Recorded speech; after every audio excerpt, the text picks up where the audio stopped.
monster inside of me. You better watch out if your enemy's a road ahead of full prophecy to be the greatest beast the world has ever seen. I feed him every day like the bones clean. I feed him all the hate and he grows me. And he gets caught real big, pissed off quick. And if you cross him, you might drop dead. Metaphorically, of course, settling the score, never getting bored. Loves the blood and gore. Always wanting more freedom from the source. They don't really understand until they feel it for the party. And if you start shit, you'll be heartless in the darkness. Torn apart quick, you left scars ripped. You'll be chewed up and discarded.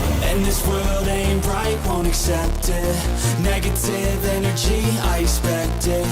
Once it's in your mind, it's infectious. So fight for your life and reject it. You better give me space, I'm protective. My adrenaline spikes when I'm threatened. And if you stay in my way, I'm aggressive. Cause when there's no exit, I'll kill when I'm desperate.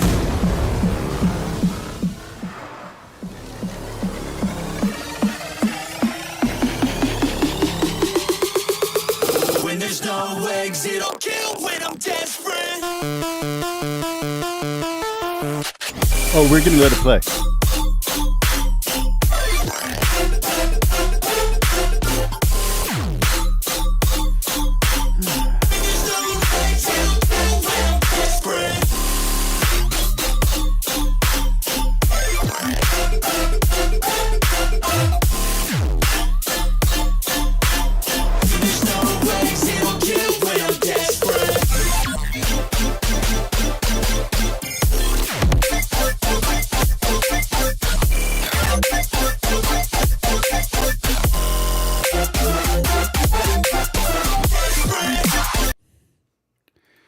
So I have been getting a lot of requests to do these streams earlier from many different sources. So today we're going to try an earlier stream. That doesn't mean there won't be a later stream, but at least right now we're going to do an earlier stream. This is not a super secret stream. This is my main stream. I'm going to do it right now. Now, there's a disclaimer. I was going to actually post a disclaimer up here, but just a reminder. While yes, I am Catholic, this is not a religious channel.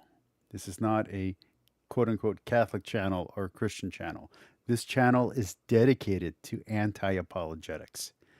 We do not like apologetics on this channel. And by apologetics, I don't mean whatever the heck Tertullian meant by the word. I mean current modern-day apologetics is rhetoric, propaganda, and cells. And that has no place in religion. So, we are going to be doing Javier. I don't know what his last name is. Hola, mi hermano.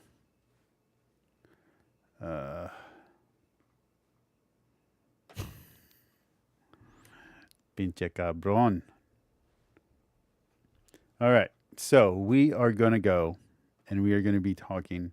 Oh, by the way, again, this is basically a secular channel, okay?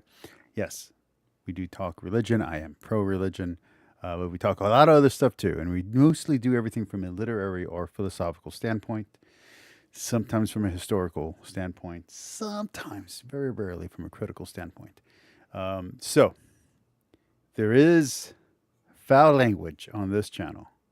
You don't like it? Sorry. But that's how it is. That's how I talk naturally, and I'm not going to pretend to be someone that I'm not.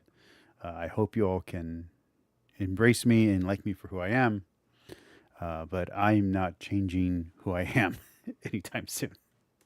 I don't know if I shaved that straight. Did I get it right? I think I got it right. Okay, so we are going to be doing Javier. I'm going to be putting out links as he starts talking. Let's recap what we did yesterday. So yesterday we did the first 8 minutes. He was saying that Joe Heschmeyer was using tricks, rhetoric, lawyerly stuff, which none of which was true, and anything that could stick on Joe Heschmeyer would stick on Gavin Ortlund, who it is he is trying to defend. He's also trying to defend broad Protestantism by redefining it into a smaller spectrum. Basically, my counter to that is Protestantism is anything post Reformation that comes out of either the Lutheran or Reformer traditions, whether it be Luther, Zwingli, John Calvin, etc. Those are Lutheran traditions, and their subsequent denominations are also Lutheran. Those are Reformation or Protestant religions, and their subsequent denominations are also Protestant. That includes those denominations that broke off and were later called heretics, whether that's the Anabaptists or whether that's the Oneness Pentecostals. Further American evangelical breakoffs we do not consider Protestant because they deny core Christian doctrine, but also because they change the Bible. I don't mean they cut out books and try to hone it into to a smaller thing that's a little less contradictory, apparently. I mean, as in they literally change verses. They literally have books that no one considers canonical. I don't just mean apocryphal or deuterocanonical. They have new books, such as the Book of Mormon. Whatever the techno-Puritans are using, whatever book that is. So there's stuff in there that's just not Christian. They have a different identity of who Jesus is. They don't view him necessarily as God, or if they do, they have a different Christology. So once Jesus is no longer God, once Jesus is now Michael or Gabriel or a former human, it's no longer Christianity. Okay, so that's the way that we're defining what is in Protestantism and what is within Christianity.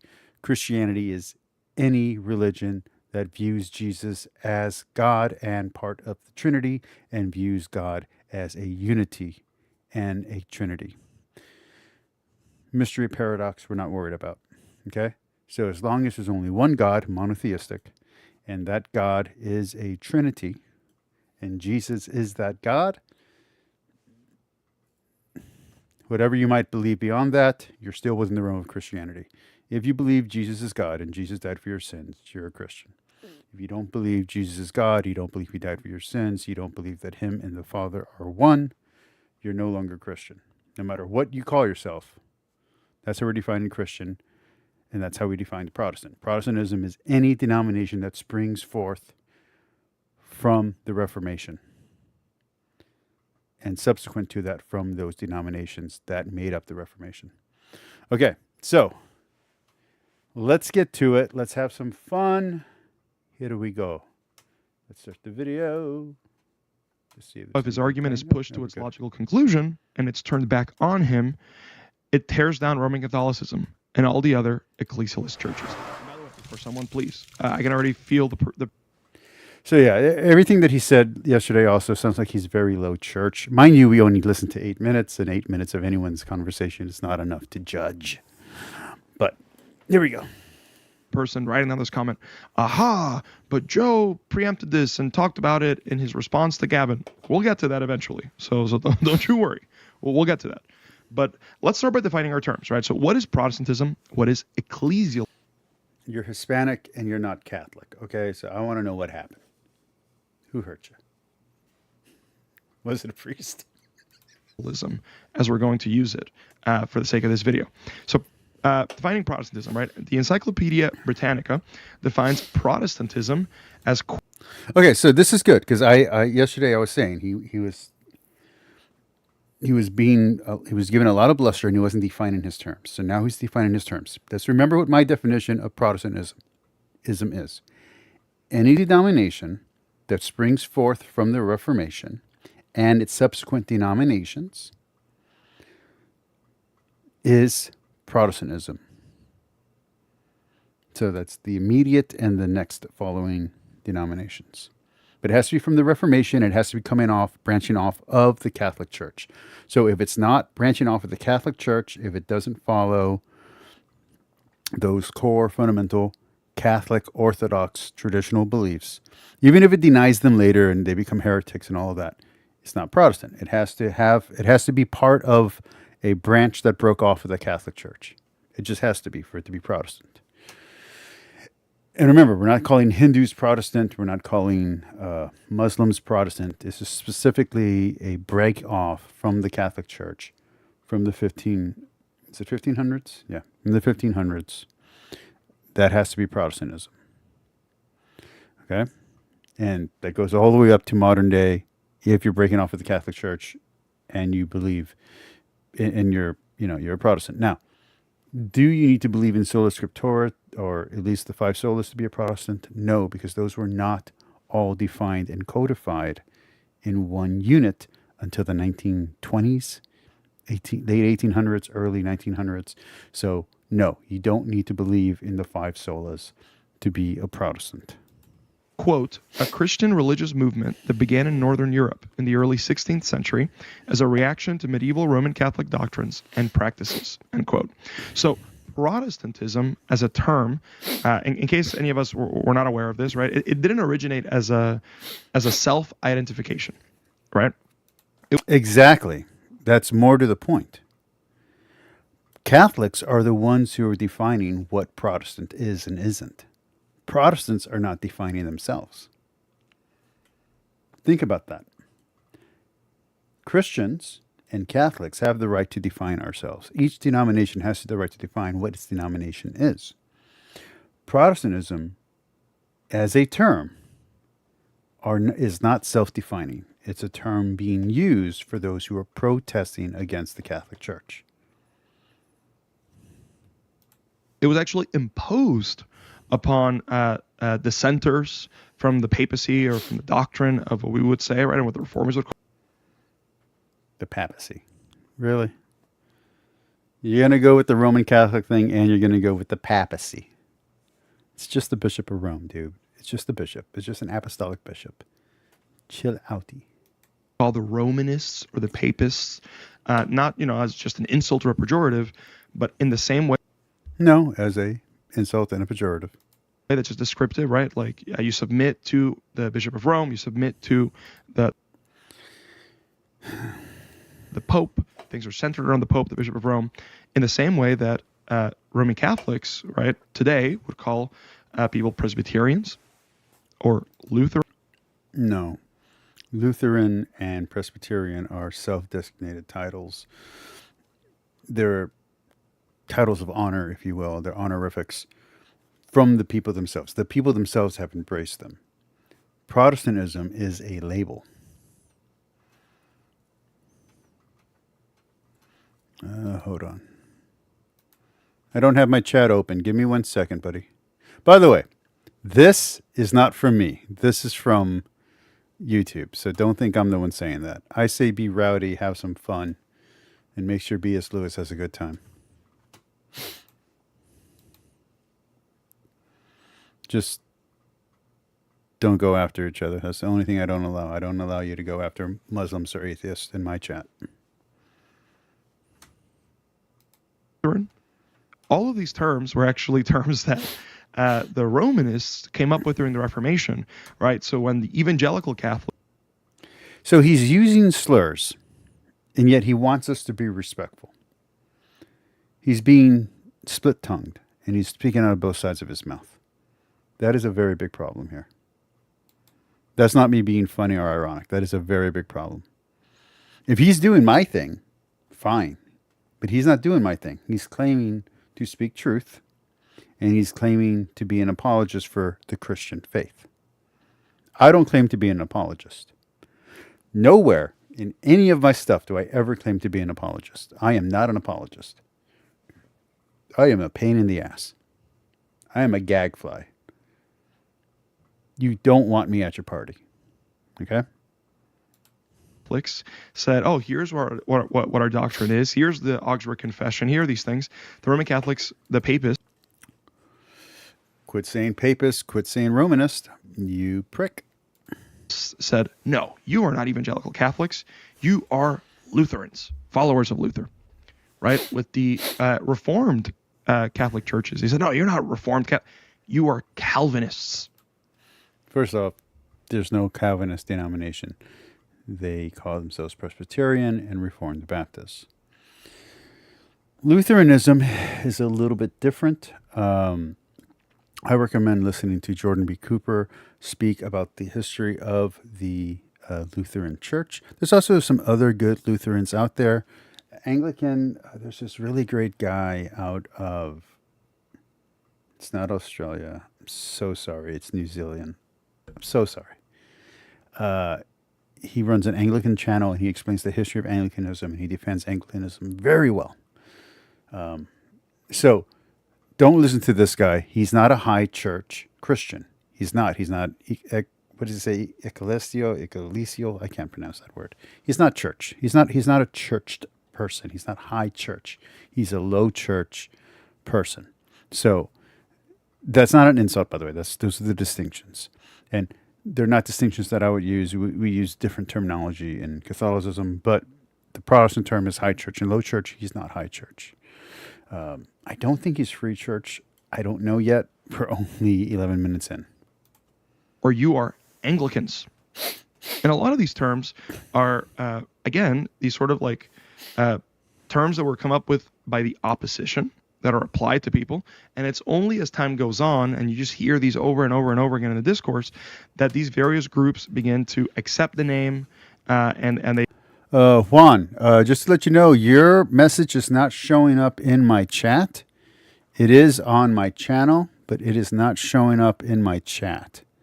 I don't know why. I don't know what to do to get your message in here, so it might have been auto-blocked. I have no idea what word was auto-blocked by YouTube. Maybe indigenous? I don't know, man. But your comment is not visible in the chat, so I am so sorry about that. But it is visible on my screen because I use a different widget. I think they still call them widgets. I use a different widget for that, so it is on my screen, but it's not in the chat. So sorry about that, buddy. They begin to... you might be able to see it on yours, but other people can't see it. Create the title. So, the same way that maybe, someone calls you a name all the time and you eventually get to a place where you're like, dude, I'm just going to start responding to this name. Right. And so that's the kind of thing that happens here. And people... Again, don't listen to him. He doesn't know what he's talking about on this. Go listen to Jordan B. Cooper. Go listen to, what is that Anglican dude? I love this guy. I love his channel. He's so angry at Catholics too, by the way. Just because I'm saying this guy's wrong doesn't mean don't think that means that I'm just defending Catholicism for defending Catholicism's sake. There's plenty of people who attack Catholicism who I agree with on a lot of things, who I think are great YouTubers and great content creators. They might not be as successful as the big names, as Jimmy Akin, Trent Horn, Gavin Ortlund, Frank Turek. They might not be as big as them, but they're still really important channels and they do really good work. There's actually a Catholic priest who's been kind of subjugated and put down because he's doing outreach to a group that people in the Catholic community don't want to acknowledge. And he subscribed to my channel too, and his channel is really good. So don't think that everybody has to be, barely Protestant. This one showed up. So yeah, so your last one didn't show up, but this one did. I'm Catholic, dude. I'm not a little Catholic. I'm super Catholic. I was a religious for many years before I met my wife. Many years, like 3 years, 4 years before I met my wife. And I'm very, very Catholic. Just FYI.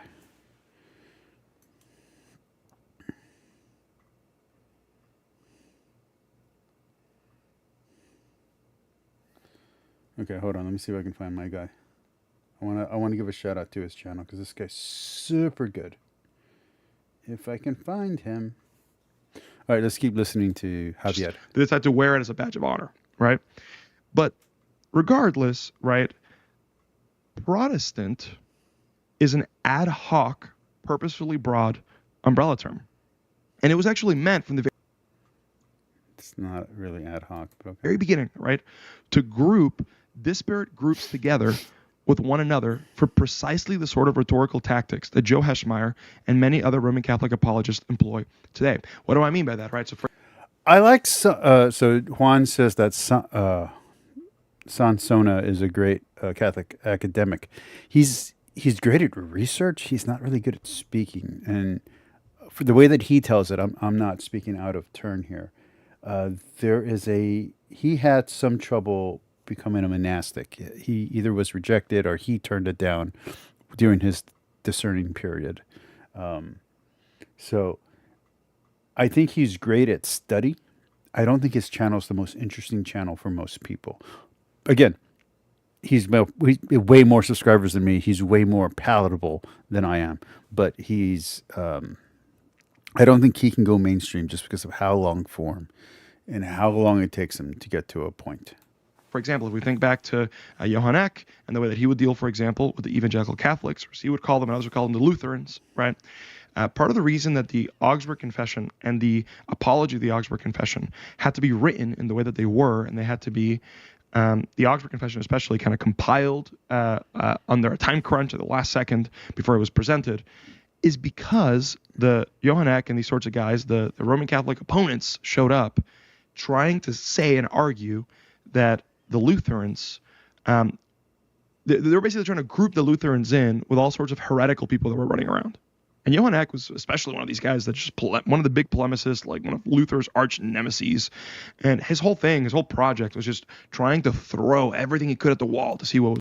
So one of the problems with what he's saying here is he's acting like each one of these individual priests or monks or Christians, theologians, are acting on behalf of the Catholic Church. No one acts in behalf of the Catholic Church. No one. No one can represent the whole church. That's kind of the point. The church represents us. The church is the body of Christ. We are members of the church when we are acting in concert with the body of Christ. The second that we sin, we are out of the body of Christ, and we are no longer acting as a representative of the church. So the moment you start talking heresy, the moment you start, being violent or vile for the sake of vileness. I don't mean cussing. Cussing is not a bad words are not going to send you to hell. They're not. There's one of my favorite people ever in history is a lady called the cussing nun, and all she would do is cuss all the time. She was from New York. It was awesome. She was real popular in the 80s. I love that chick. So don't buy into that nonsense. But once you start talking heresy, once you start actually hurting people, once you start abusing your religion to either earn money or to denigrate people, you're outside of the faith. So it doesn't matter. Oh, here we go. New Kingdom Media. There we go. Took me forever to find his stuff. Let me see when's the last time he uploaded a video. It was a month ago, so it's been a while. But please, if you're interested in Anglicanism, if you're interested in actually knowing what these things are, Jordan B. Cooper for Lutheranism, watch New Kingdom Media for Anglicanism. I don't know why that word slipped in my mind. But yeah, listen to New Kingdom Media. He's great. He's really good at defending Anglicanism. So yeah. Would stick, right? Try to accuse the Lutherans of all sorts of heresies and just hoping that something would stick. And so that's why the Augsburg Confession actually had to be written the way that it was, to distance itself from these groups. And so from the very beginning, as someone who's read the Augsburg Confession and did a study on the Augsburg Confession, comparing it to the Council of Trent, what he's saying isn't exactly true. They were trying to appeal to the king to turn the king to their side against Catholicism. It was more political than it was religious in nature. The confession itself, the theology in there is sound, by the way. Don't think the theology is bad, but they have a very one-sided or colored or tinted view of Catholicism, and they're very untrusting. You see this a lot when in the Council of Trent, before it becomes the Council of Trent. Like it's called the Council of Trent, but it's not what we think of when we think of the Council of Trent. And they're just trying to get the quote unquote Protestants to come into the meeting to be part of this discussion, and the Protestants won't do it because they're worried they're going to get arrested. So there's a huge amount of distrust on the Protestant side, on the Reformer side, against Catholicism. Justified or not, history doesn't bear out that it was justified, but to hear Protestants even today, they're ready for the Inquisition to pop off and them to get burned at the stake, which is what they end up doing to witches. So there's a little bit of hypocrisy there, a little bit of irony, but hey. This sort of title of Protestant and Protestantism, this umbrella category, was meant to be, right, an amalgamation of an array of vastly different institutions, vastly different confessions of faith, vastly different just groups. That is not how Protestantism developed. He's doing the same anachronisms that, and I'm going to use the big P Protestant, that Protestants do when talking about the history of the Bible or the development of the Bible. He's putting the cart before the horse. Read any book on the Protestant Reformation and the early Reformers and the pre-Reformers. So, and I'm not the strongest at Protestant history here. I'm not trying to claim that my view is the absolute correct view. I'm just simply countering what he's saying, because what he's saying is not historically accurate. He's putting the cart before the horse.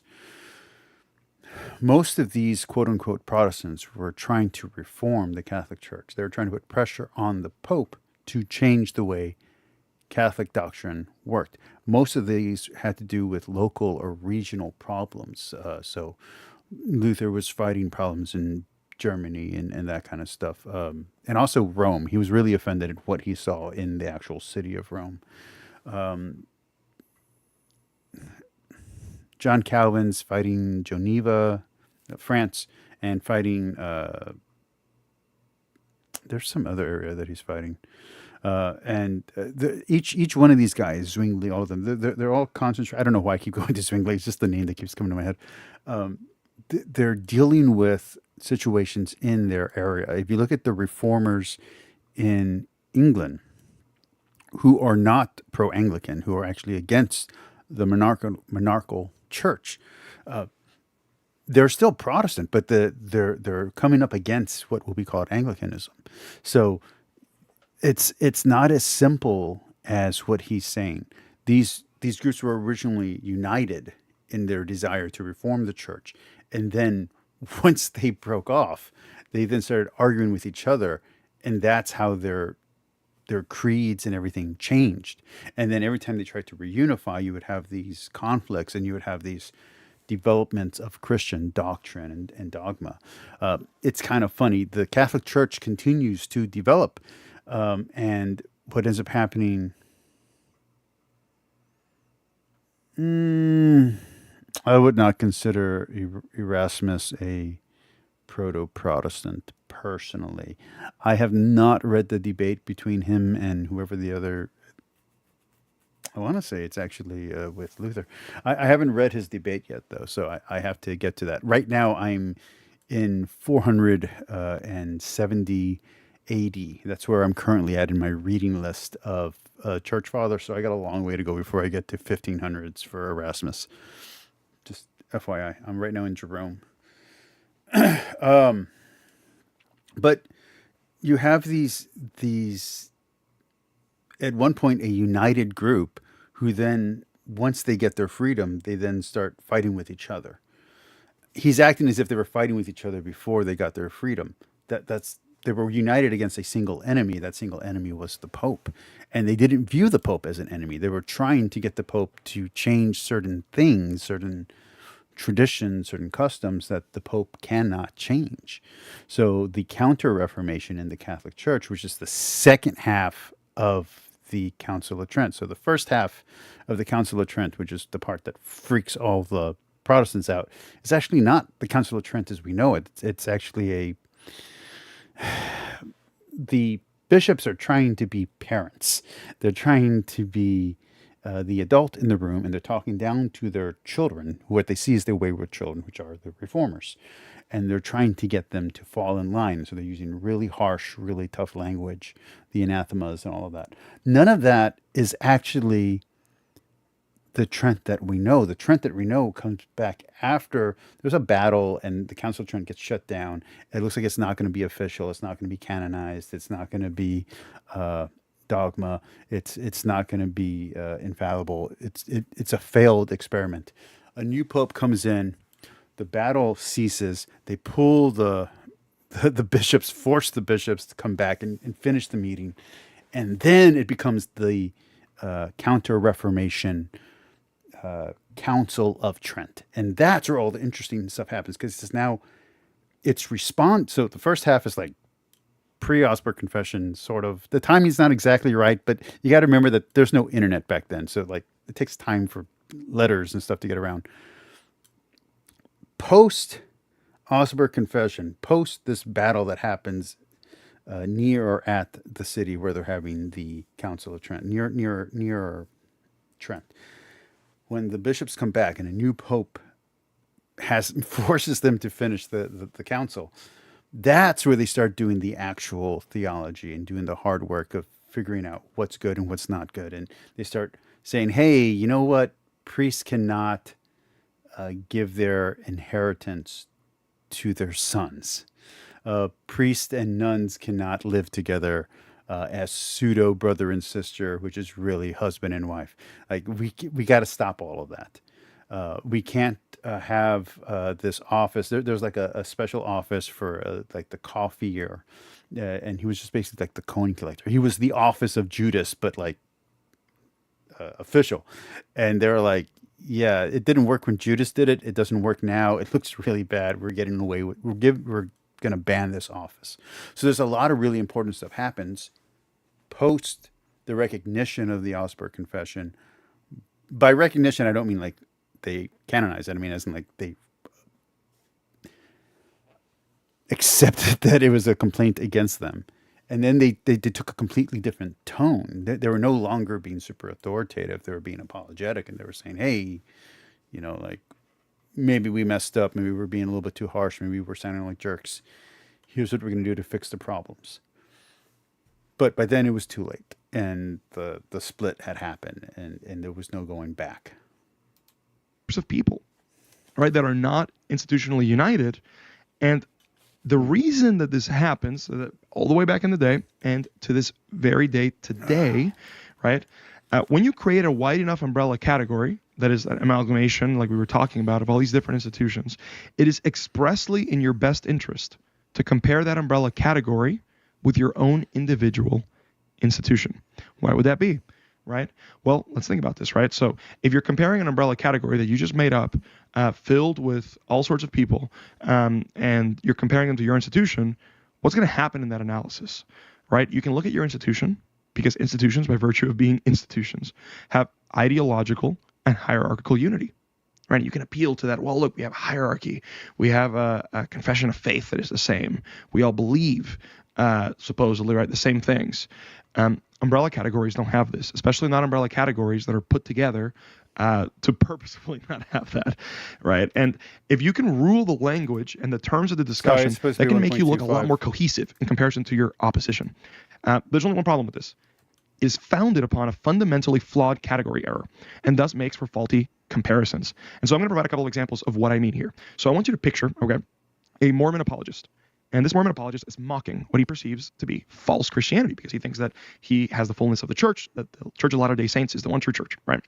And he refers to this false Christianity as pre-Joseph Smith Christianity. So this aggressive This is really crappy apologetics. This is really crappy rhetoric. This is not good. This is not good. This is not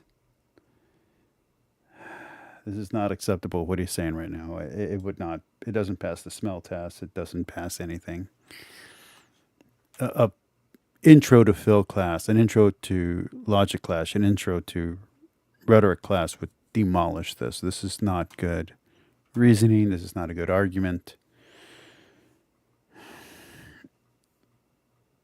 So one of the things that he did in the previous videos, he did a lot of poisoning the well. A lot of poisoning the well.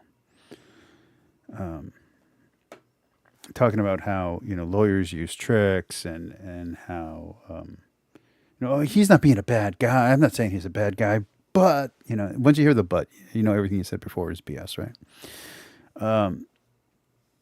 So he was just poisoning the well, and he was saying, he was making accusations without defining what those accusations were, without giving examples of what they were. It was not good. What he's doing here is he's using an example that he knows bothers Christians or bothers Protestants or whatever you want to call them. He's using Mormonism. He's using Mormonism as a, look, we all hate that thing. And they're comparing us to Mormons. They're saying we're as bad as the Mormons. Well, you are as bad as the Mormons. You broke off from the Catholic Church. Yeah. Yeah. You're that bad. Correct. Now, the difference is that because of irresistible ignorance, you're not subject to the anathemas that were issued in the first half of the Council of Trent. In fact, anathemas in general have been disbanded, been disabled, been nullified. In general, the Catholic Church does not do anathemas anymore. Does it mean they can never do anathemas again? No, of course, things can change. But you're trying to form a wedge so that way you can say, look, Catholic's bad. Catholic's bad. Catholic's bad. That's not what Joe Heschmeyer is doing in either of his videos. He's not doing Protestantism bad. He's saying Protestantism is good, but for these problems. Protestantism is good, but for these problems. Here's one of these problems. Here's one of these problems. Here's another one of these problems. But he's not even using it to attack Protestantism. He's trying to use these to defend the sacraments. So you're missing the point of his conversation. He's not talking to you, the Protestant. He's talking to the Catholic listening, trying to defend the sacraments as essential. He's saying, hey, Gavin's video was really good.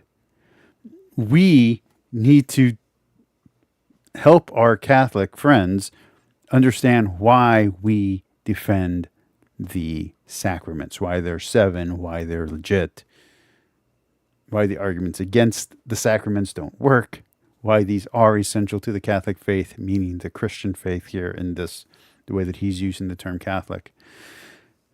He's not attacking you. He doesn't care about you in this argument. Yeah, any Protestants listening, he's hoping to convert, just like you're hoping to deconvert any Catholic who's listening into Protestantism. You both have biased agendas that make what you're saying unreliable because you're biased and you're a dishonest engager. Okay? It isn't quote unquote bad faith like you tried to accuse him of in the first 11 minutes. You're completely biased to one side. You're an untrustworthy narrator because you're trying to promote your side. Imagine if Kip Davis or Joshua Bowen came out and said, today on our channel, we're not going to try to prove the truth of such and such a claim. We're just going to disprove Christianity. People would go in an uproar. Even though they're atheists and scholars and they're not at all trying to speak for the Christian faith, Protestants and Catholics and every denomination and would just go crazy and call them dishonest. That's the level of dishonesty that's happening between you and Gavin and Trent and Heschmeyer and almost all the rest. You're biased toward your own side. Your presuppositions are the problem.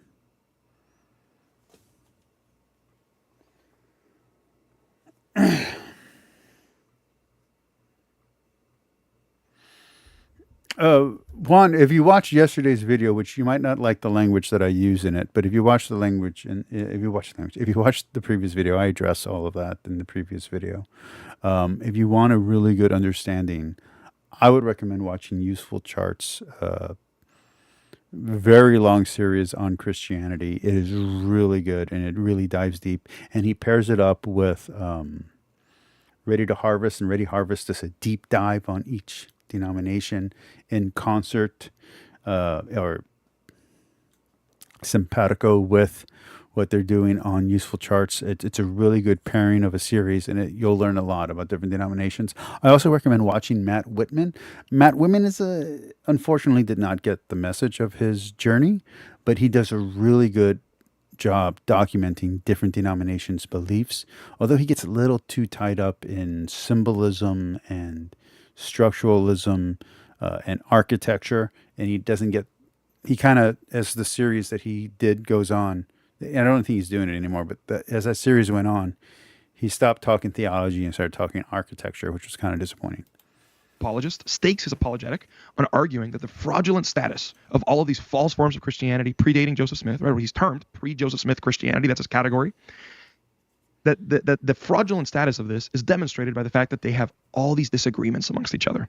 Right? So the Mormon apologist appeals, and he says, hey, that's not what Heschmeyer is doing. He's not saying that the disagreements are the problem. Catholics disagree with each other. He's saying the fact that you all can't organize a superstructure above, and you can't do the big P Protestantism like Catholics can do the big C Catholicism. Orthodoxy has that problem too. Orthodoxy is really great and really accurate and really is the other half of the Christian faith if you're going to talk about the two lungs of the church. And yet, because they don't have a single strong leader, they have not been able to form another council to update their theology. Once they broke off from the Catholic faith, they have not been able to form another council that's binding, another binding council. That's the problem. And the problem with the Protestant umbrella is that even within the same denominations, you have disagreement that cannot be settled. It wasn't always this way in Protestantism. You can go back to when the Augsburg Confession was written. You can go back to different points in time where it was more structured. But once the strong man, once Luther died, once, I want to say Bunyan, but I don't think Bunyan's one of them. But once each of these strong leaders, these founders of different denominations passed away, the faith itself was not able to reorganize. That's one of the amazing things about Mormonism, is that Mormonism has been able to hold together its apostolic Congress. It's been able to do that, which is why it's so daunting. It's why it's going to outlast Jehovah's Witnesses and the other sects. The Mormonism is going to last for a long time. No matter how woke it gets, it's going to last for a long time because it has a superstructure to rely on. That doesn't mean that a superstructure is a guarantee. Look at Soviet Russia. A superstructure can fall. It can collapse over its own weight. But that's a different story. Hey, look at Lutheran, Roman Catholic, Eastern Orthodox, Presbyterian. Look at all these pre-Joseph Smith Christianity. When you look at pre-Joseph Smith Christianity, look at all this division among them, right? They exist in a perpetual. By the way, this is a fantasy that he's making up. This is not a real person. State of total and utter doctrinal chaos, right? None of them wholeheartedly agree with each other and their entire set of foundational doctrines.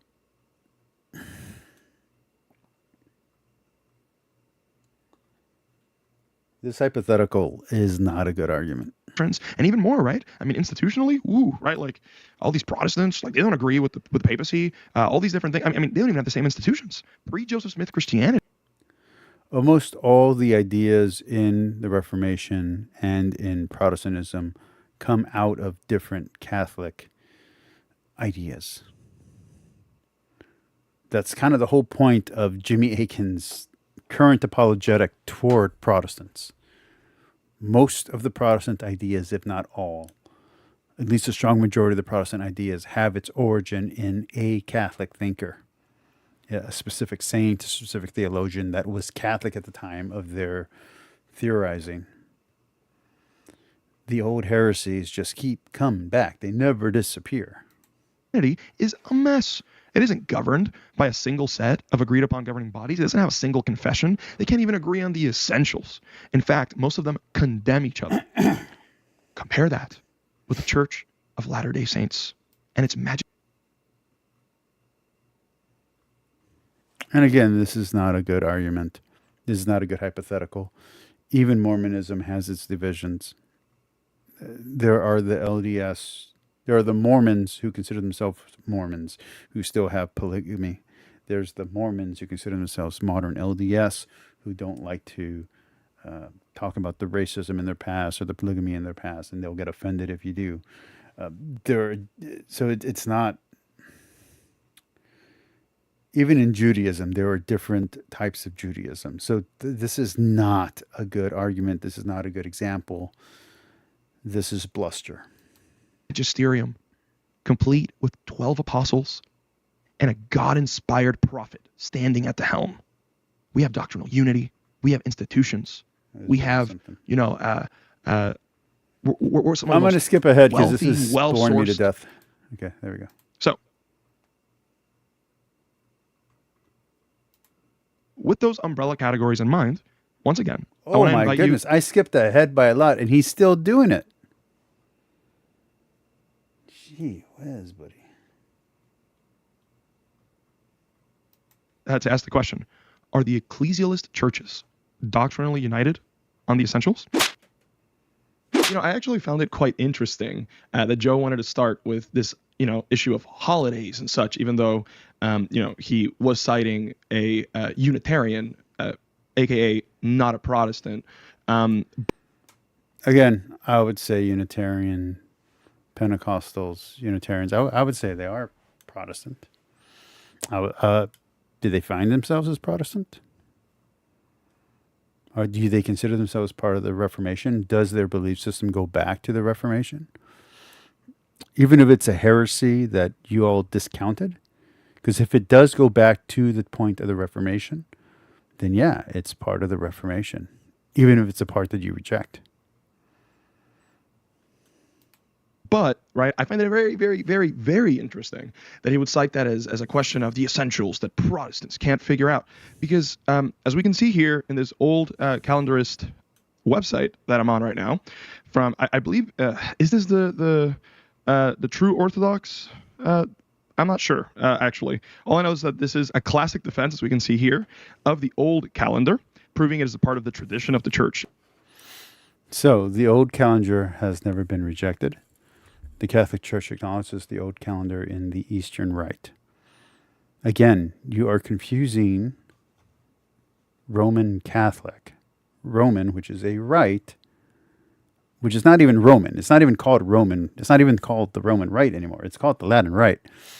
You're confusing the Latin Rite, Latin Catholics, with the Catholic Church, capital C. The rites and the C's are different than the church as a whole.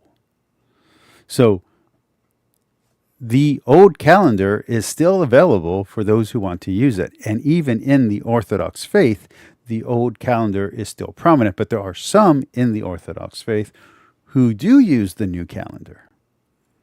There's this great interview with Sister Vasa where she's talking about going to the old calendar or the new calendar. And she would, every time the holiday would come in, she would say, for those who celebrate the old calendar and those who celebrate the new calendar, here's what the holiday we're celebrating today. Catholics do this too, whether you're a rad trad or not, whether you go to Latin Mass or you go to, whether you go to High Latin Mass or you go to the Novus Ordo Mass or you go to Low Mass. This is something we have. There's more than one calendar. A pope made a decision that he then backtracked and then he then reinstated with a lot of latitude on Easter. And a lot of people got offended. That's why he backtracked, and that's why he then, when he reinstated it, made it a little bit less binding. But there's more than one calendar.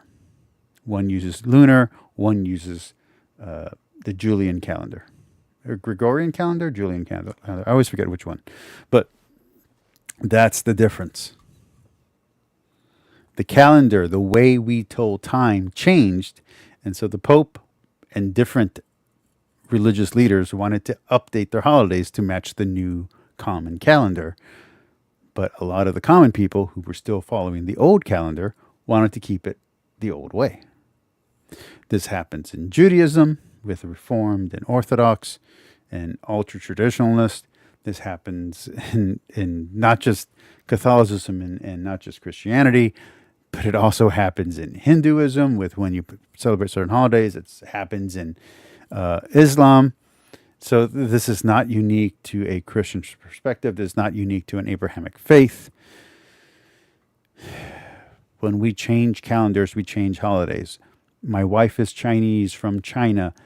When they changed calendars from the Chinese calendar to the Western calendar, they had to shift holidays.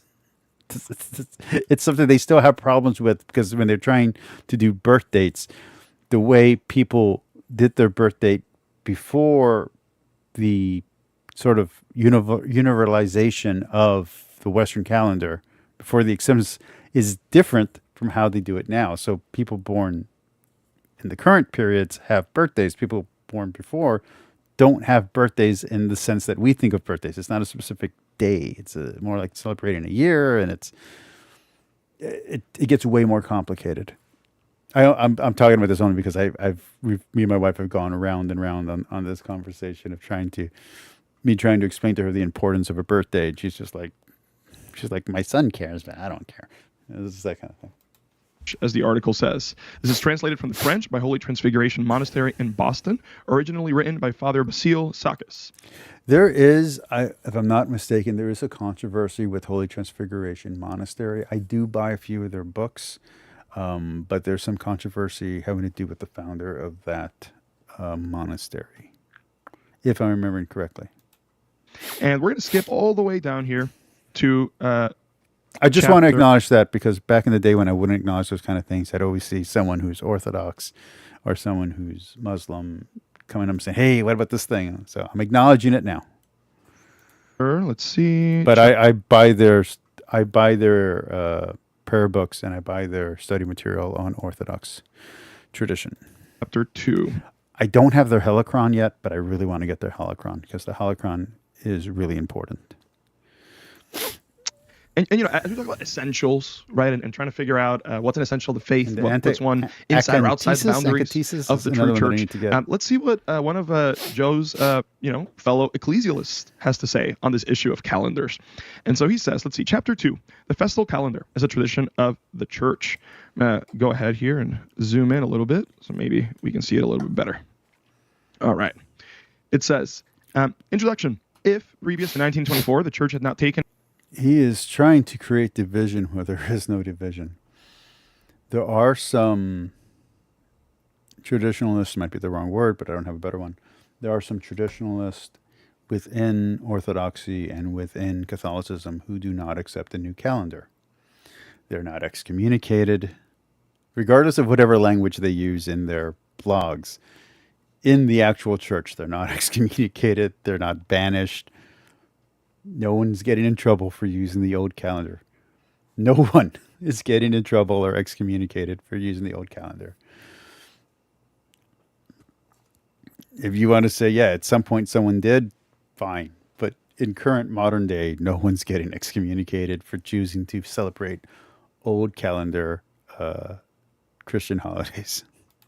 In a position on the calendar issue, it would have been possible to accept discussion on this subject. However, the church had taken into consideration the arguments of her adversaries well before this time and was quite aware of the astronomical deficiencies of her calendar.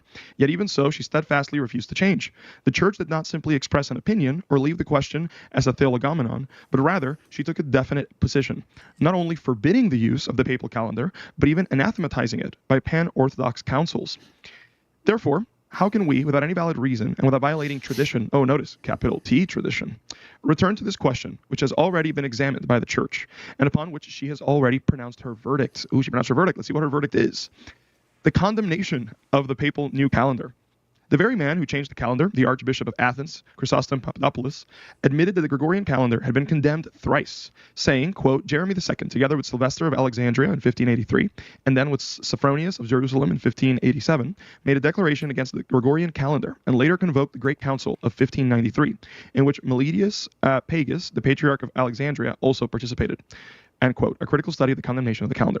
Sacred scripture teaches us that David cut off the head of Goliath with Goliath's own sword, and for this very reason we have set forth the confession of the innovating archbishop.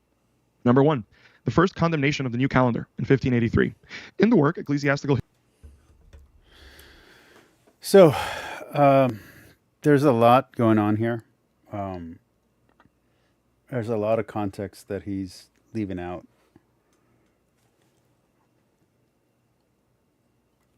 I would recommend reading Rock and Sand. It's a really good book that explains the differences between Protestantism and Orthodoxy. I think it's a great book. But let's just pare it down just a little bit. Both the Catholic Church, which is all the Catholic Church, there has to be a better way to say it. Bishops on both the Western and Eastern side of the Catholic divide anathemized each other, and nobody took these seriously. These writings, these condemnations were laughable pre-schism. Post-schism, they became super serious. And then post the reunification of the Patriarchate, which that's the word I was forgetting yesterday was Patriarchate, and the addition of the Russian Orthodox Church, although now Rokar, there's some other problems with it. Actually, if you want to really understand this, if he hasn't taken it down, go and watch Reason and Theology back when he was Orthodox, because he used to be an Orthodox person. He has a really good explanation of this situation. So,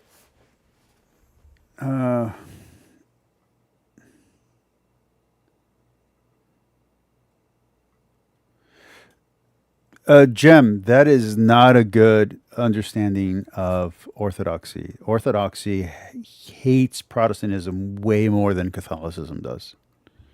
They're not close to Protestantism at all. Orthodoxy has icons, veneration of Mary, the Eucharist, very high. If you think Catholic Church is high mass, Catholic Church doesn't even come close to Orthodoxy. When I was discerning what faith I was going to go to, I was truly drawn to Orthodoxy. And the only reason I didn't go into Orthodoxy is because they deny the Pope. And if there was an Eastern Rite Catholic Church here in where I live, I would be an Eastern Rite Catholic. Eastern Rite is the Orthodox Rite, the John Christensen Rite, under the rubric, under the rule of, or the authority of the Bishop of Rome. So, again, there's many churches, many sees within the Catholic Church. I would definitely have chosen to go to an Eastern Orthodox church, Eastern Catholic Rite, and but the masses are 2 hours, sometimes 3 hours long, and it's standing the entire time. History written by Metropolitan Meletius of Athens, or maybe Meletius of Athens. In either case, published in Austria, 1784, chapter 11, page 402.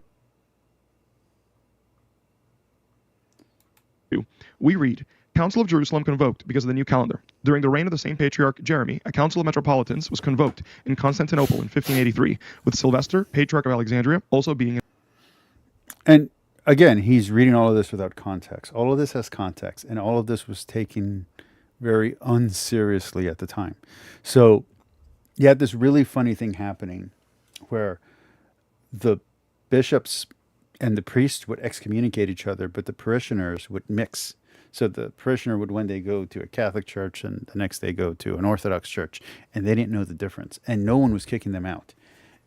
It wasn't until after the sack of Constantinople and the raping of the nuns by the French mercenaries who were representing, according to them, the Catholic Church, which they weren't. The Pope condemned them. But it's after that event that suddenly all these anathemas start getting taken seriously, which is one of the things that the Protestants don't understand. The Reformers didn't understand at all when you read their writings. They're taking the anathemas way more seriously than the Catholics who are giving the anathemas are taking them. The Catholics are just throwing the word around like it means nothing, and the Protestants are like, ah! So like it kind of becomes like a boogeyman to the Protestants. But if you understand what they mean when they're talking about anathema in the Council of Trent and in other subsequent Catholic writings at that time period, you'll see that they're not condemning people. They think that by punishing them, it'll make them come back to the faith and conform to the faith. That's what they think is happening. They think, oh, if I send you to your room without you eating dessert, you're going to listen to me tomorrow. And the Protestants are just like, no, we're not going to go back to our room. What are you, nuts? So, yeah, so it was a misunderstanding of power. The church thought they were talking down, and the Protestants thought they were talking across. So it was bad miscommunication. Here, originally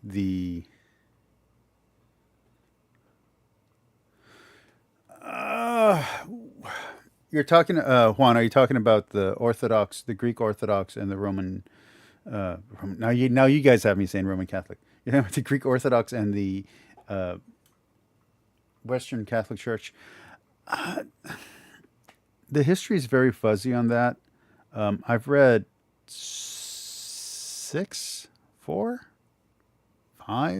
different histories on the Catholic Church, academic, one ecclesial, but mostly academic stuff, and it's really fuzzy. There's always the attempt by the leadership of both churches, and don't think that the Orthodox Church doesn't have leadership. It does. There's always attempt to heal the schism. Both sides agree that the schism is sinful and evil and must be stopped. The problem is that even when the patriarchs, because the Bishop of Rome is a patriarch, there are multiple popes. For people who don't know, that's shocking to some people, but there's multiple popes. Pope just means papa. It just means priest. That's all that it means. It just means you're the head. Whatever. Doesn't matter. And I think one of the biggest mistakes that, I don't think it was Francis, I think it was Benedict. One of my biggest complaints with Benedict is that he got rid of the title Patriarch of the West. And I think Francis recently brought that title back, which I'm very grateful for. But the Pope's just one of many patriarchs. And all of them agree that he has the position of honor, that he's the first among equals. The argument, the disagreement is, what does first among equals mean? Because Jesus says that the last will be first and the first will be last. So if the first among equals means that he's last, then he's just the tiebreaker. If the first amongst equals means that he's first, well, then he's the leader. And the argument then becomes, well, since Peter's chair and all these chairs are chairs of different apostles, Mark's chair, Andrew's chair, James's chair, which is in Jerusalem. If all of that, are they passing on their apostolic succession, or are they also passing along their position? Because if they're passing along their position, then there is no room to shift power. Then it's almost like a caste system where Peter has to always be in charge. Or is it more fluid? Can at one point Alexandria be in charge, or at another point Constantinople, at another point why can't I think of Antioch? Antioch, which is funny because Antioch is founded by Peter as well. So you have this jockeying and positioning of power, which is like, they all agree that Rome has a place of honor. They're arguing over what that means. and in how it attendance. plays out. This council politically. condemned the calendar, which had been introduced by Gregory of Rome, and did not accept it, as the Latins had requested. According to the Codex Manuscript number 772 of the Russian monastery of And by the way, when they call us Latins, that's also supposed to be a slur, but I much prefer them calling us Latins because that's more fitting than when people say that we're Roman Catholics. Roman Catholic doesn't make sense.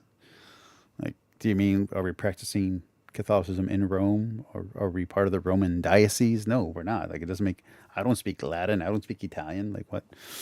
At least Latin right makes more sense. Anyway. Saint Pantaleimon on Mount Athos. We learn of the sigillium issued by this council. So Juan asked, honest question, do you think the dogma, wow, I can't say the word today. The dogma of papal infallibility was a mistake? No, I don't think it was a mistake.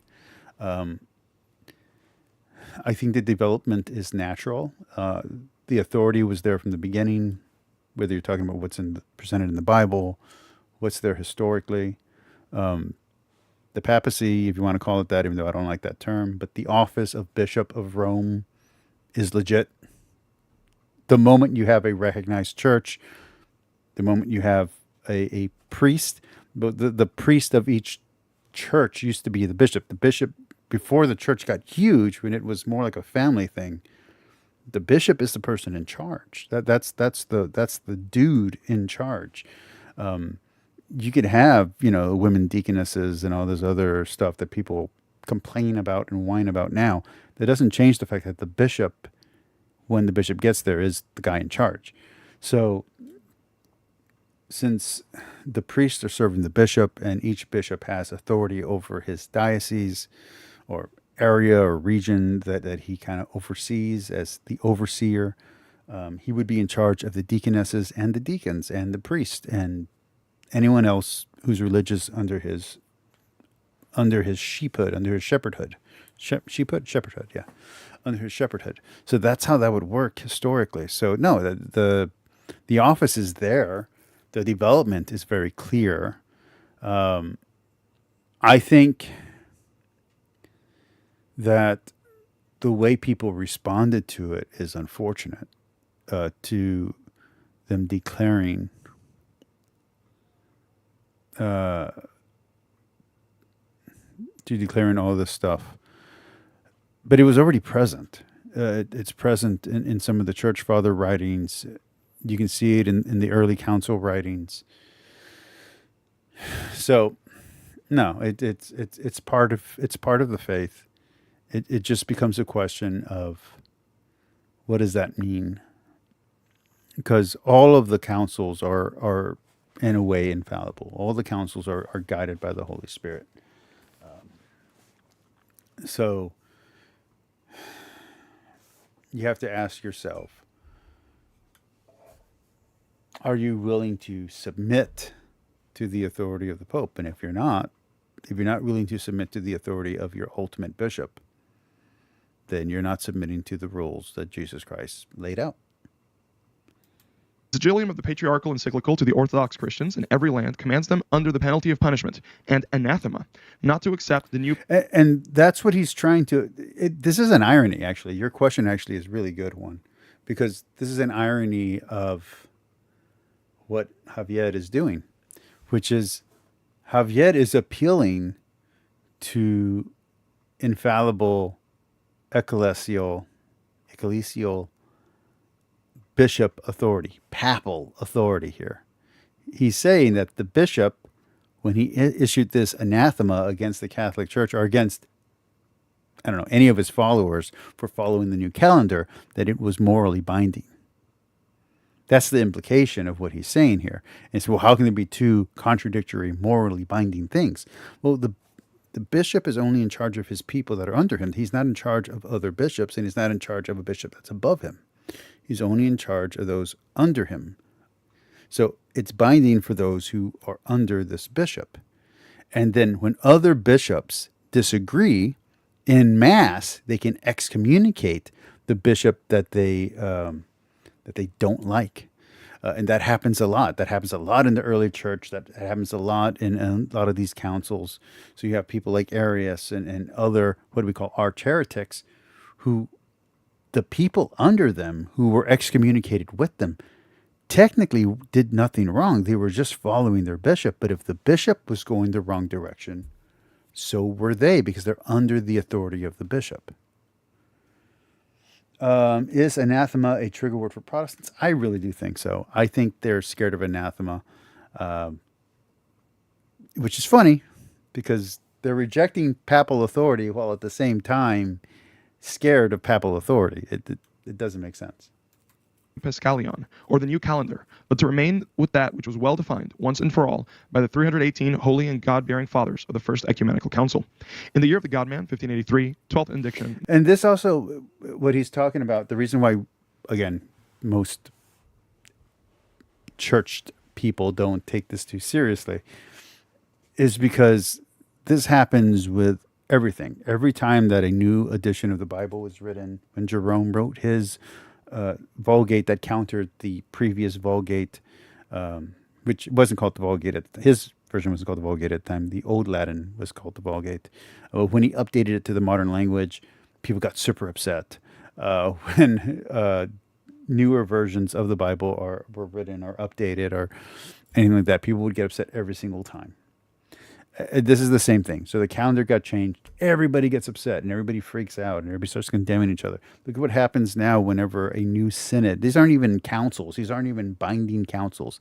When a synod speaks, whether it's in the Protestant traditions or whether it's in the Baptist traditions or whether it's in the Catholic traditions, a German synod meets and makes a ruling, which is really just a suggestion that the Pope rejects.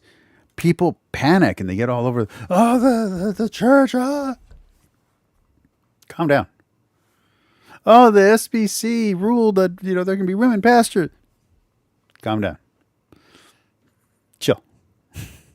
So yeah, no, it's not new. It's not new. And the fact that Javier is acting so biased here. And so uninformed. And I say acting uninformed because if he knows enough to read this material, then he knows enough to know that what he's implying isn't the actual case. He's using it as a wedge issue to call Catholics hypocrites, to call Joe Heschmeyer dishonest. That's what he's doing. He's not actually taking into context the actual history of the event that he's referencing, which is pathetic. And why I don't like apologists and why I don't like apologetics. This is extremely dishonest and extremely ugly. And in my opinion, evil. November 20th, the Patriarch of Constantinople, Jeremy II, the Patriarch of Alexandria, Sylvester, the Patriarch of Jerusalem, Sophronius, and the other hierarchs of the council who were present. Number 2, the second condemnation of the new calendar. Again, Reason and Theology did this much better 2-3 years ago. Go to his channel and look this stuff up. He does a much better job. And you can see Catholics and Orthodox debate whether or not these anathemas, if you want to call them that, are still binding. And both sides go, no, at the end, they're both like, nah. I mean, they are kind of, but nah. Even Jay Dyer is like, nah. So don't. Jay Dyer is not going to excommunicate at least I don't think. I mean, I don't watch enough of him to say this definitively, but in my opinion, Jay Dyer is not going to excommunicate a fellow Orthodox for using the new calendar. He's just not. He's not. He might say, "Hey, just remember to honor, these specific holidays," but even Father Josiah, mentions both calendars. So yeah, don't believe this bullshit. 1587. In the ecclesiastical history written by Philaret Baphides, Metropolitan of, am I going to attempt that? Let's see, the Demoticon, we read a confirmation of the condemnation of 1583. And moreover, likewise, in 1587, a council at Constantinople was convoked, where in the presence of Jeremy J. Dyer is Orthodox. I would even say at one point he was ultra Orthodox. He is in the outs with a lot of people, but I think he's in the outs for the same reason I'm in the outs with a lot of people. I don't think it's because he's, I don't think it's because he's mean, and I don't think it's because he's heretical. I really don't think he's heretical. I think he's, I think the fact that, like me, he's willing to say bad words and he's willing to hang out with people who are,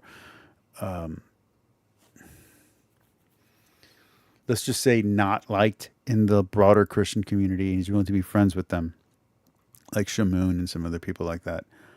I think that rubs a lot of people the wrong way. I think the fact that I love B.S. Lewis and I will stop my channel and invite him on the moment I see him in chat, I think bothers a lot of people. I think the fact that me and Gar came to a consensus on things like hell and stuff like that really bothers people. I don't think it's just me yelling at Brian Haltsworth about him saying something stupid about the Inquisition and the Crusades. I don't think that's the extent of the disagreement that some Catholics have with me, and I don't think that's the extent of the disagreement that some people have with J. Dyer. I think it's a personality thing. People don't like his personality. Now, the difference between me and J. Dyer is J. Dyer has a big audience by being a caustic asshole. I'm not a caustic asshole. Yes, I cuss. Yes, I say bad words, and I needle, but you watch my debates. I'm very kind. I'm very accommodating. I will even help my opposition when they get stuck. So I might be a little too kind and too soft for the way that I come off, because I come off as rough and gruff, and then I end up being a sweetheart. With J. Dyer, he seems like a sweetheart, and then he ends up being a creep. So I think that's a little bit more tolerable. Put some sugar to help the medicine go down. With me, it's, there's sourness, and then the sweets on the inside doesn't work as well. That's just an opinion. I don't know. The second, Meletius Pagus and Sophronius of Jerusalem, the correction of the calendar, was condemned as being perilous and unnecessary, and as being rather the cause of many dangers, end quote. And third, the third condemnation of the new calendar in 1593.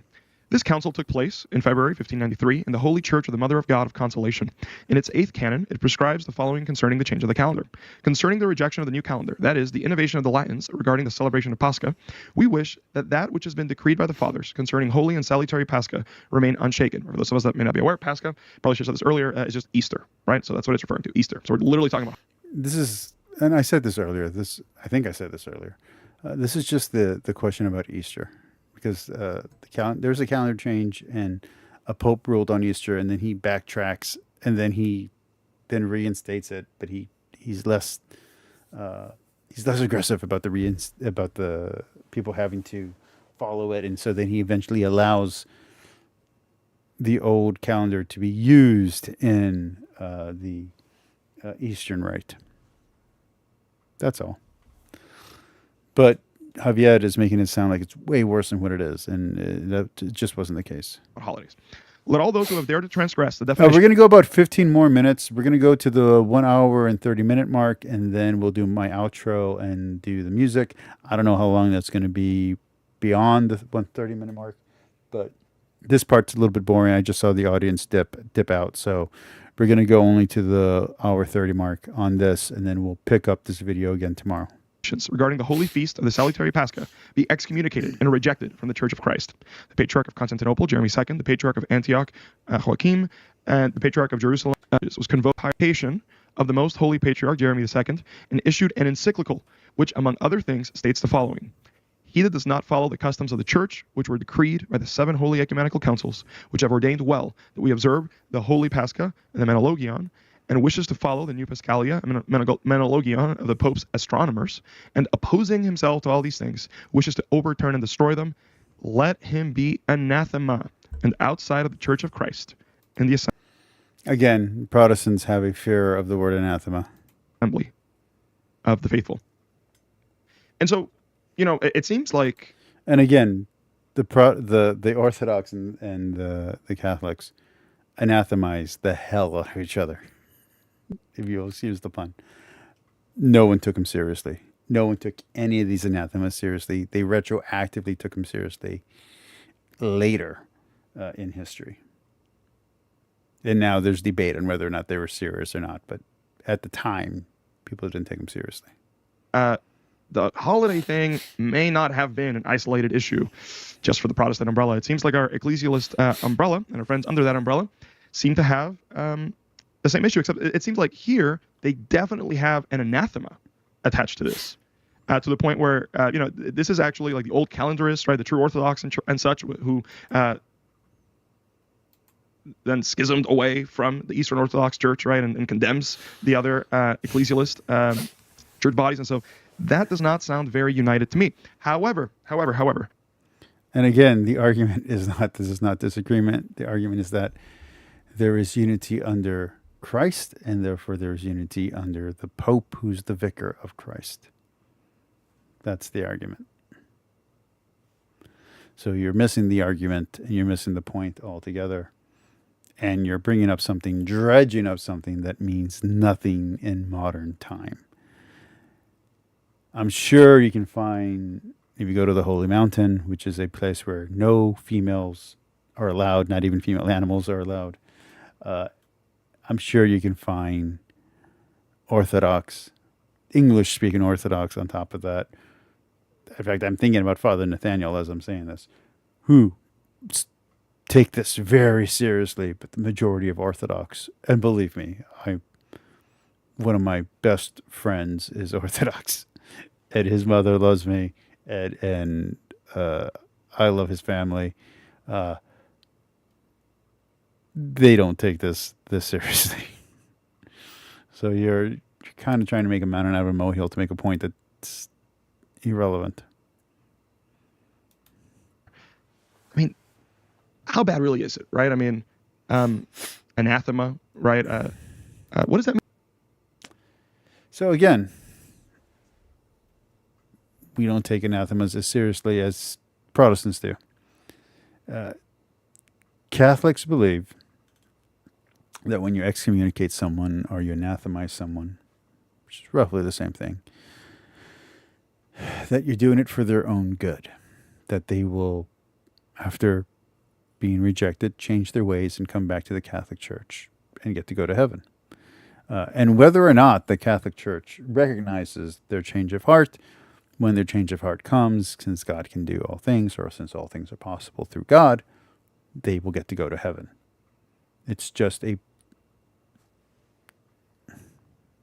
mortal, material, there's a word for it, type punishment that dissipates in the future. If God decides that you're an exception. And of course, if you come back to the Catholic faith, and you follow the Catholic rubrics, you're fine. So yeah. And this also happens post-mortem, by the way. There are plenty of saints who are now Catholic saints who were at one point opposed to Catholicism, even after their death. And now suddenly they're definitely 100% in heaven. So just FYI, he does not know what he's talking about. And he's playing hard and fast with words that he doesn't comprehend. I mean, again, I wonder Not hard and loose, hard and fast. if our ecclesialist friends are actually united on what an anathema means, whether anathemas, this is some ancient documents we've been looking at, right? I wonder if those anathemas, do anathemas still count today? Are people still under anathemas today? They don't. Has the one holy Catholic and Apostolic Church done away with the current practice of anathemas, or do they uphold them? Let's find out. Okay, so again, this is muckraking, and this is scandal for the sake of scandal. This is really gross and really disgusting, and I am very saddened and disappointed in Gavin Ortlund for endorsing this video. I really am. This really lowers my estimation of Gavin Ortlund by a lot that he endorsed this video. We're going to stop here. We'll go to the big screen. We'll do the music, and then we'll do the next section tomorrow. This could be a 2-week thing, man. It could take a long time to get through this video. Or if I get bored of it, we'll go to something else in the future. Okay. So, what have we learned today? Javier doesn't understand history. He doesn't understand the state of play in the growing conflict between Orthodoxy, here, let's call it Greek Orthodoxy, and Catholic, here we'll call it Latin Catholic. But the East and West divide, as it grew, got uglier and uglier and uglier. But at the time of all these events taking place and of these anathemas being issued, no one took it seriously. No one, except for the two people who were anathemizing each other. It's only later, after certain terrible, tragic events, that these then retroactively became important. And nowadays, most people on both sides of these issues, when they get together for debates, try to downplay them. So for those that don't know, the Orthodox and the Catholic have tried to meet, and in these meetings try to undo not only the anathemas, but the division. And they try to reunite. And most of the time, in the council, in the conversation, everyone agrees. And then when it goes back to be, I'm going to use an American legal term or legal or a constitutional term, when it goes to be ratified, that's where the minor priest or whatever hold out. Sometimes they don't attend. Sometimes they just refuse to sign. And the way that it works, it's not just, you don't just need a supermajority, you need everyone to agree, or you got to kick out the people that don't agree, which then kind of undoes the point of trying to heal the schism. But that doesn't mean it never gets healed. The Chalcedonians have been brought back in, the Coptics, I don't remember exactly where, but they've been brought back in certain ways. So these divisions, these schisms do get healed. And the anathemas go away, and the saints on both sides, even the saints that killed each other, are declared to be in heaven. So Javier doesn't really understand what he's talking about, or he's purposely misleading his audience to not explain what he's talking about. And again, this is a trick. This is a, as he would call it, a trick. This is a rhetorical trick to try to do to Christianity what he thinks Joe is doing to Protestantism, which is stupid. Joe's not doing this to Protestantism. If you're seeing this, it's because you have a guilty conscience. If you're seeing these flaws in Protestantism when Joe's bringing it up, that's not Joe's fault. That's your fault. That's the issue within your denomination, within your tradition. And you want to call it lowercase t tradition, whatever, I don't care. Catholicism is going to survive. Mormonism, believe it or not, I think is going to survive. Protestantism, capital P, which I don't really think exists, is not going to survive. Woke, progressive Christianity will win and destroy Protestantism as we know it. Maybe American evangelicalism, as it's spread around the world, will survive in different areas like in Africa and Latin America, but it will be wiped out here in the West. It will. It'll be a dead religion, irrelevant, which is sad, but what happens when you're heretics? All right. That's all I got for tonight. Remember, forgive everyone for everything. Love everyone. Love God above all. Take care of yourselves. Let's do the music. And yeah, I'll see you all tomorrow night. I may or may not do a short stream later tonight. I don't think I will, though. I think I just want to go to bed. So we'll do this again tomorrow. But tomorrow I get out of work at 8:30, so it'll be the regular time stream, 10:30. All right. Let's do this. Let's finish.